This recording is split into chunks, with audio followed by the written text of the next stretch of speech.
என்னோட பொருளை தொடாதன்னு எத்தனை தடவை சொல்றேன். என்னோட பொருளை நீ எதுக்கு தொடுற, எதுக்கு எடுக்கிற? நீ ஃபர்ஸ்ட் நான் அப்படிதான் தொடுவேன். யாரை கேட்டு எடுக்கிற? என்னோட நீ என்ன கேட்டு தான் எடுக்கணும். யாரு கேட்டு எடுக்கணும்? என்னோட எடுக்கவே கூடாது. நீ யாரை கேட்டு எடுக்கிறப்போ நான் எதுக்கு எடுக்கிறேன்?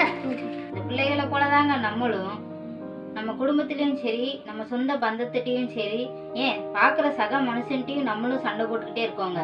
ஆனா ஏசப்பா நமக்கு சொல்றாரு, தான் கண்ட சகோனிடத்தில் அன்பு கூறாமல் இருக்கிறவன் தான் காணாத தேவனிடத்தில் எப்படி அன்பு கூறுவான் அப்படின்னு சொல்றாருங்க. அதாவது நம்ம பார்க்குற மனுஷன்ட்டே நம்மளால அன்பு கூற முடியல, அவங்க கூட சண்டை போடாம அவங்க இடத்துல அன்பு காட்ட முடியலாட்டினா நம்ம பார்க்காத தேவனிடத்துல நம்மளால எப்படிங்க அன்பு காட்ட முடியும்? அதனால இனிமேலாவது நம்ம பார்க்குற சக மனுஷன்ட்டையும் சரி, நம்ம குடும்பத்தார்கிட்டையும் சரி, நம்ம அன்போடு நடந்து கொள்வோமா? அதாங்க ஏசப்பாக்கு ரொம்ப பிடிக்கும். கர்த்தர் உங்களை ஆசீர்வதிப்பாராக. ஆமென்.